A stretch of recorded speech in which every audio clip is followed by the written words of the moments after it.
on. So I look at it like it was an intentional foul. He was frustrated that he couldn't get me out of there. I was eating his biggest shots, and he was probably thinking like, what else? Say he ragdolled me because he tripped me a couple times on a slippery octagon. I don't give a shit. I really did. Octagon was super slippery. I couldn't get none of my takedowns, and those are facts. You can see all the other fighters that are slipping and sliding all over the cage. Kevin Holland throwing a head kicking and busting his ass. It's like, I don't know what they're doing in terms of like the COVID stuff spraying on the canvas, but this is something I think they got to look into because it's affecting the fights. You got guys who pressure, put all their weight in, and it's like you're just sliding, so you can never get your footing underneath you to actually get your takedowns. So I forgot where I even started with this, but yeah, looking at the hands, looking at the knees, you had multiple options. I was holding his hands. I'm not even looking at him. I'm like, I got to get up safely and not get kneed in the head. Has to do is step back and look. He's sitting here. As I rewatched the video, he's sitting above me, trying to stuff my head. I'm holding his hands, and he just steps back and unloads the knee. I'm like, at what point did you don't need your corner to tell you that's illegal. You don't need anybody to tell you that. You know the rules. You're the champion of the world.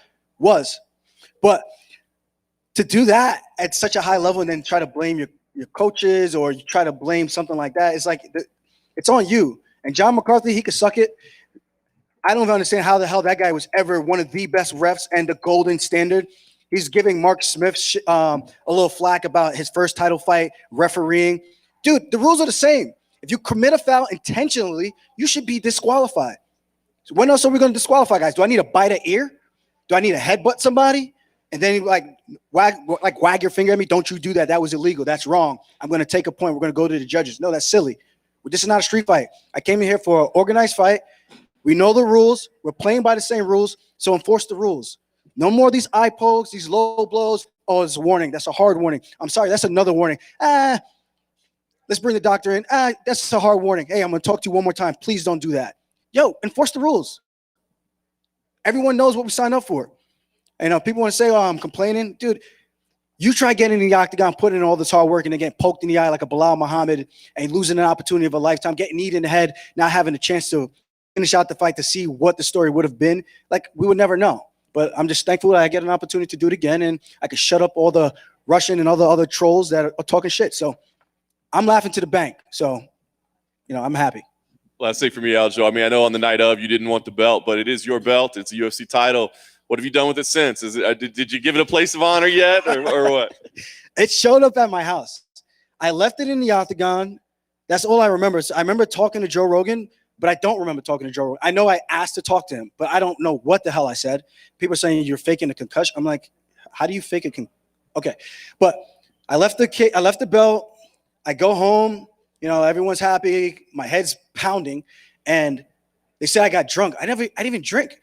I had a sip of champagne because everyone was there. I gave a toast. Thank you for coming out. I appreciate everyone spending their hard-earned money to come see me fight and chase a dream and try to bring it to reality. Thank you, guys. I appreciate you. It's not the way I want to win, but we'll do it again. And sip, put it down. Oh, you got shit face. No, actually, I didn't. I actually threw up later that night. So, yeah, I haven't really done much with the belt. I did take a couple pictures because people were like, they were asking for it. The trolls were asking for it, so I gave them what they wanted. I'm going to feed the trolls. You want to troll me, I'll feed you. So I'm one of those guys. I don't shy away from social media. I don't let it beat me up. I'm not going to have it take away my fun. Social media is supposed to be fun for everybody. So, I'm not going to let a couple people I don't know who don't train probably have Cheetos on their fingertips and pushing a couple buttons and talking shit to me. Hey, Aljo, what's up, man? How are you? Good. You mentioned that the day of the fight, you only had that small PI meal. Any reason why you didn't eat more after that? I usually can't stomach a lot of food, but I normally eat a big breakfast. And I just had the breakfast that the UFC gave me. Normally, I order like a big thing, or we have a buffet at all the other venues that we fight at. So it's unfortunate, man. It's I think the fact that we're fighting that much longer, like later in the night, fighting at 8:30, where I normally fight at like 5 or 6 sometimes. That with a smaller portion of food, I felt depleted. Like my arms in the back room when I woke up. Well, I didn't even nap. But when I got up around 3 out of bed, just lounging around, I was like, dude, I just don't feel good. I feel like I already fought. I felt like similar to how I felt going into the Caraway fight after doing 3 workouts the day of the fight. So lesson learned. Stupid. I know all these guys are like, Aljo, you got to eat. This happened to me in sparring one time before this fight. And I was like, oh, hours before something, even if it's something small. And now I know for the future, man. People are talking about the output. Dude, if you think that was insane, come watch my sparring sessions, bro. Come watch my sparring sessions. You'll see me do that with 3 different guys, 5 rounds, no problem. So I'm excited for the future, man. I think this next one is going to be the best one, and I just can't wait to shut everybody up. The biggest troll and just nonstop memes and just shut it, suck it. I don't care, but or it could go really bad and I could lose. But we're hoping that doesn't happen.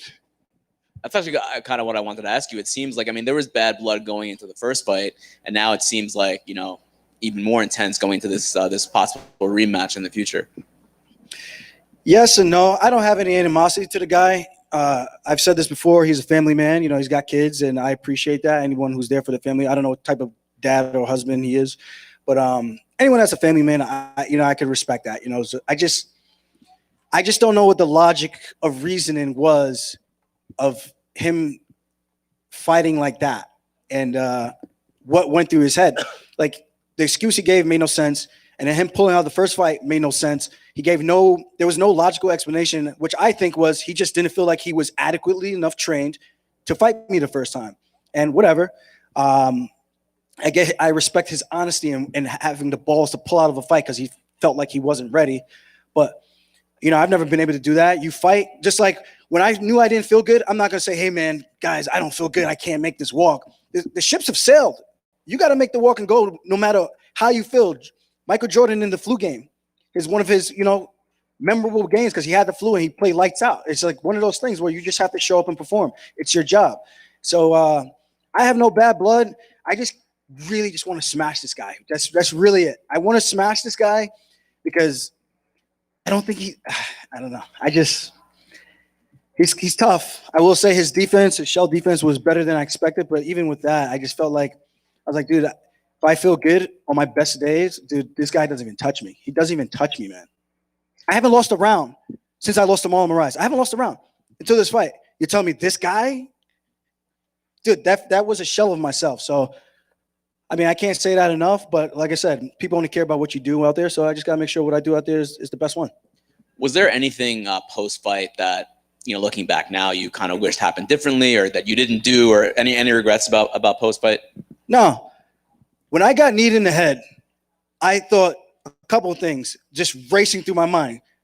One, I got cracked, so I don't even know where I am at the moment. And all I'm thinking, I start pretty much tearing up because I'm like, dude, my one shot to fight for the belt, this is how it's going to end. The 4th round wasn't going my way. I had a couple key moments, but nothing too great. He was coming on strong in that 4th round.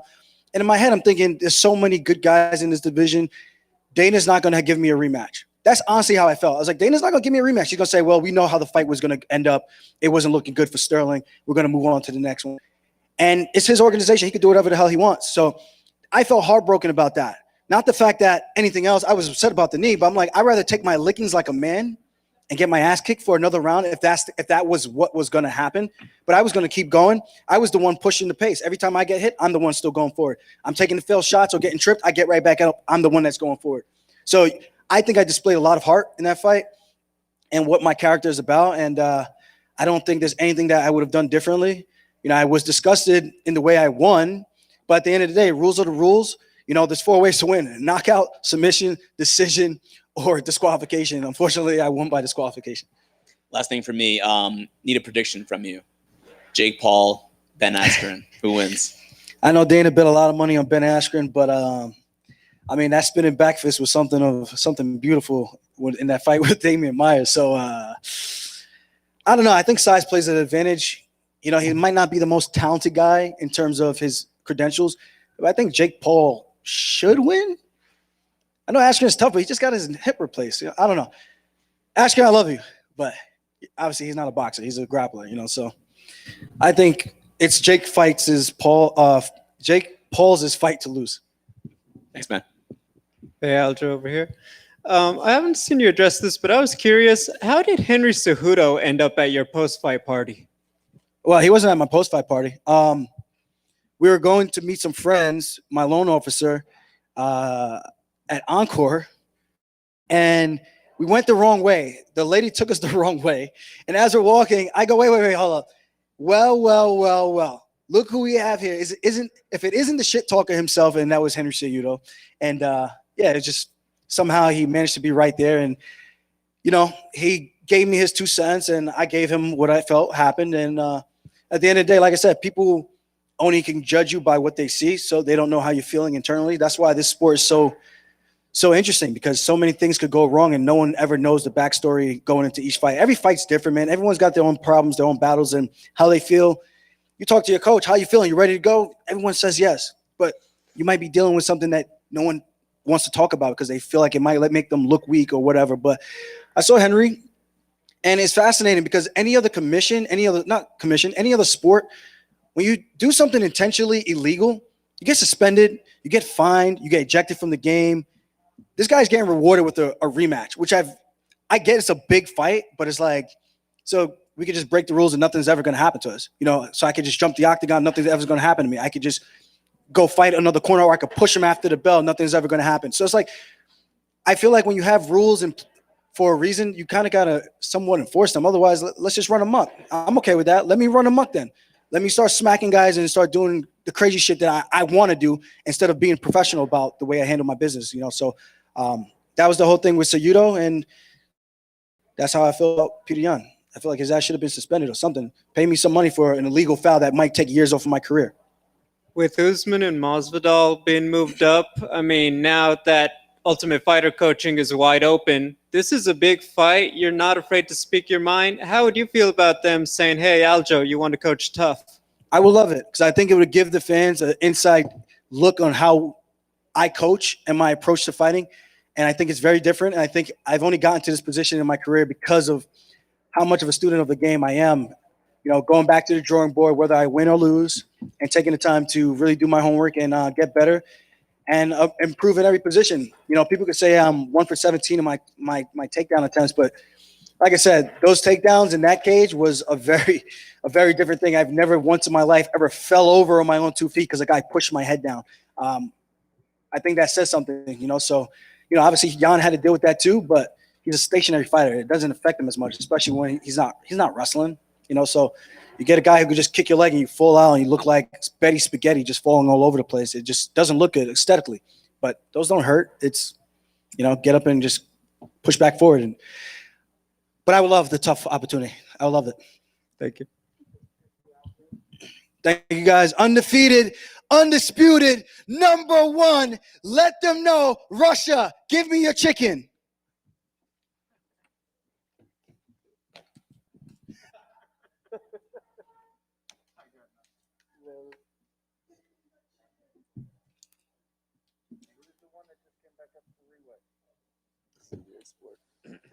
This is a weird sport.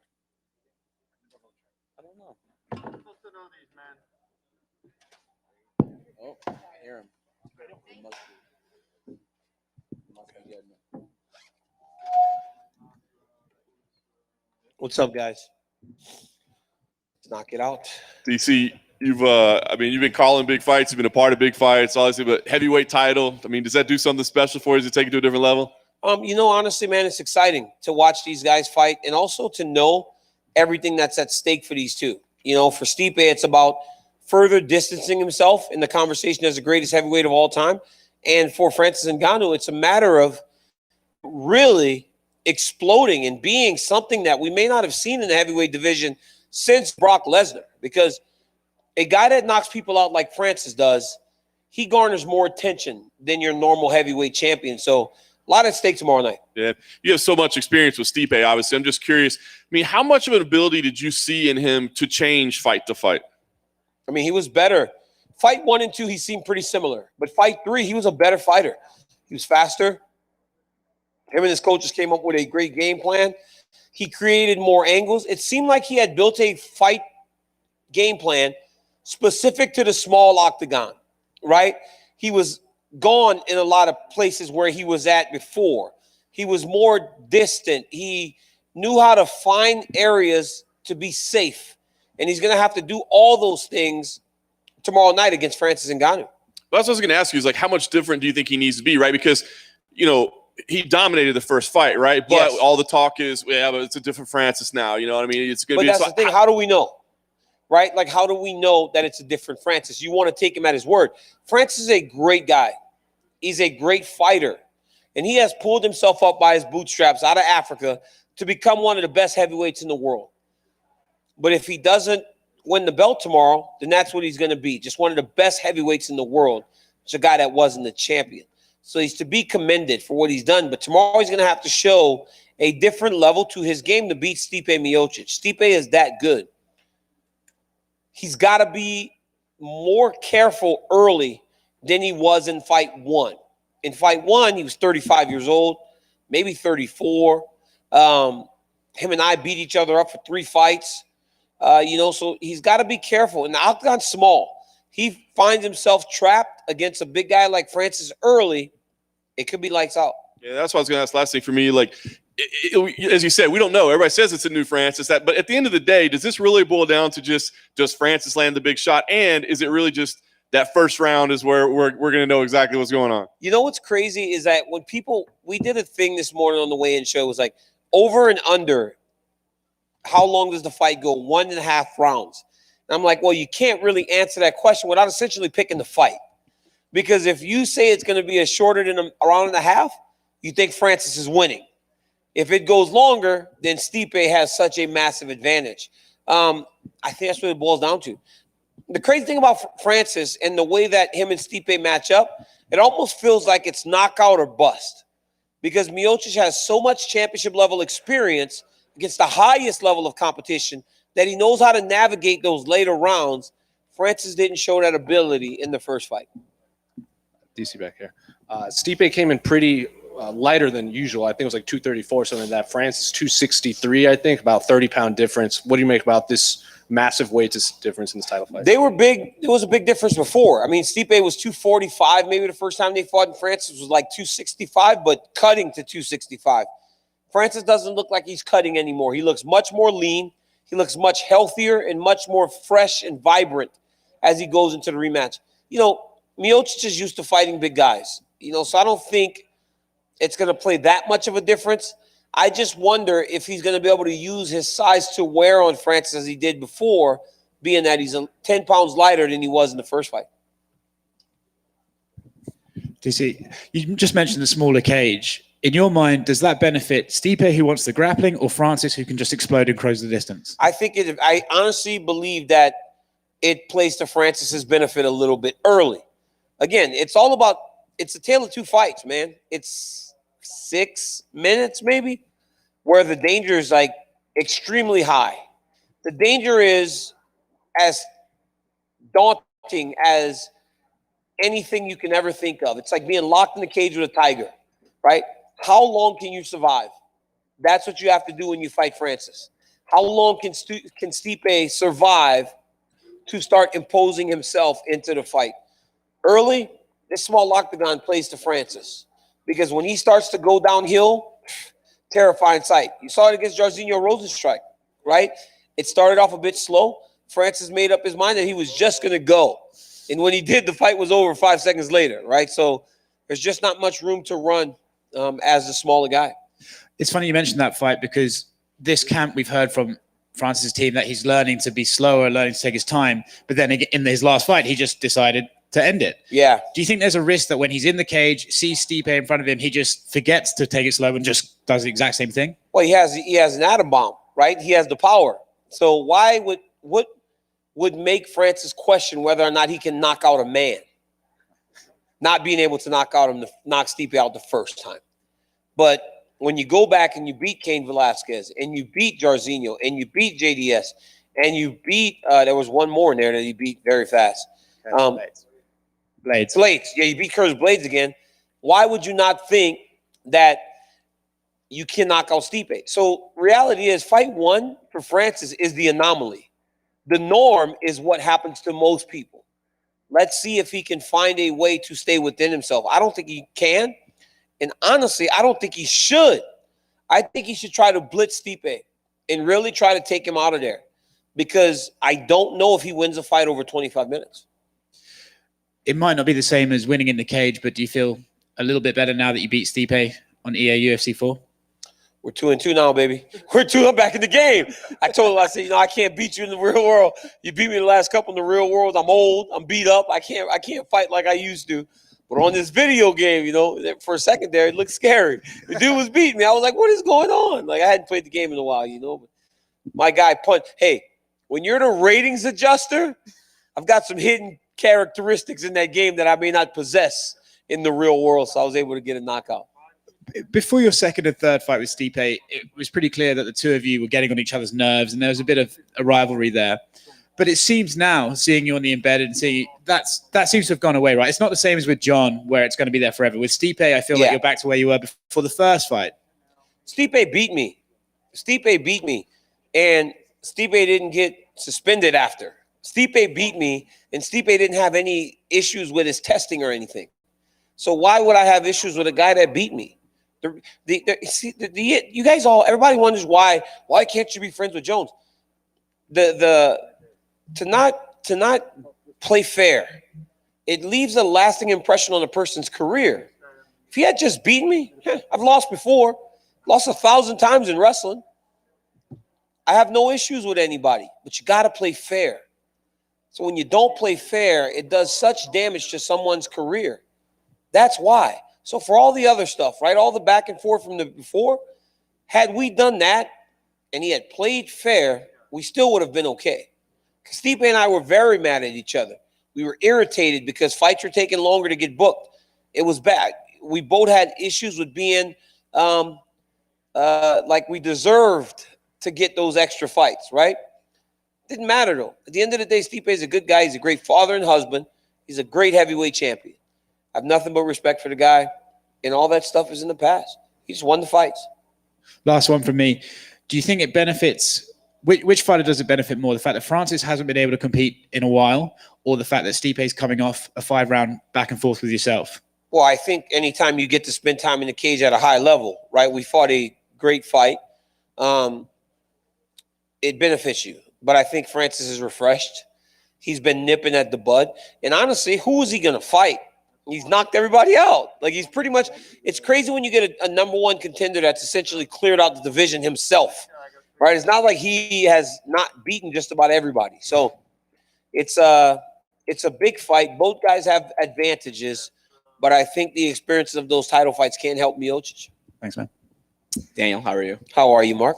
I know that it seems like everything with you and Stipe is kind of water under the bridge now, but I'm just curious, have you guys actually sat down and talked about everything and kind of hashed it all out? No, there's no need for that, right? We're professionals.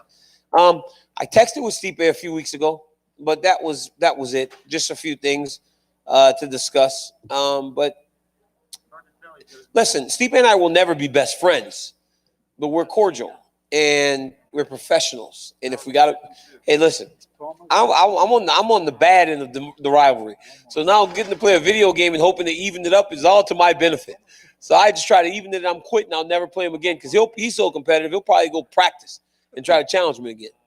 What did you text him about? I should have quit when I was ahead, and I should have quit after the first fight.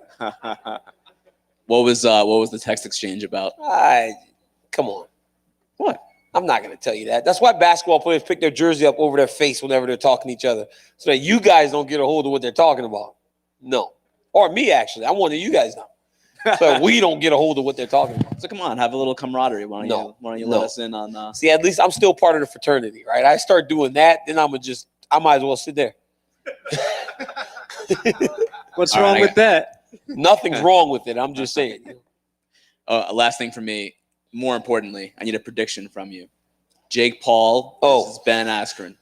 Who you got? Man, let me tell you something. I'm scared for Ben, man.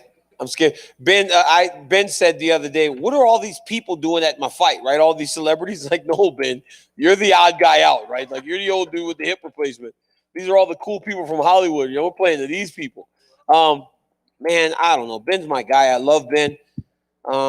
In a free fight, he beats Jake Paul every day. I don't know if he beats – Ben lost to Damian Maia in boxing. We've never seen Damian outbox anybody in his whole entire career. And we've watched him fight for 12 years or 15 years maybe. So very worrisome for me. But I'm rooting Ben Askren because Ben Askren may not have chose him, but Ben Askren's our representative into that world. So go kick his ass, Ben. Thanks, Daniel. No problem. If you could have picked a representative, who would you pick To go box? for box Jake Paul? Box Jake Paul? Oh, there's a number of guys. I'd send Francis out there. Francis, go knock this kid's head off. Like, please. Just go and punch him as hard as you can. No, I mean, what's he weigh? Like 200 pounds, 190 pounds, this kid? So 185, I'd send, I mean, honestly, I wouldn't even send a big guy. We could send welterweights to beat Jake Paul probably. But, you know, we have a number of guys. Adesanya would beat him. Maybe Paulo Costa would beat him. You know, those guys can beat him. Guys that can box and strike could beat Jake Paul. It's just that Ben doesn't really box. Ben almost became a world champion. Think about that. After he beat Robbie Lawler, Ben Askren was on the cusp of a title fight and really can just wrestle. So hats off to Ben Askren. Did you ever hear from Paulo Costa, by the way? No, I didn't. Thank God. I'm glad Paulo Costa I'm glad I haven't been around him, because for a while he was like my main target to make fun of. But when you say stuff like he says, that's what happens. Hey, DC, congratulations on 1 year of your show. Yes, over thank at you. ESPN. Thank you. You've obviously been at the desk for a long time now, but has there been anything that you've learned about talking about the guys in that particular medium that you didn't before? Yeah, that fighters are very sensitive. Fighters are sensitive, like very sensitive. And, you know, but it's not just fighters. When Stephen A talks about Kevin Durant is mad. When he talks, it's just athletes. Athletes don't like to hear the negative.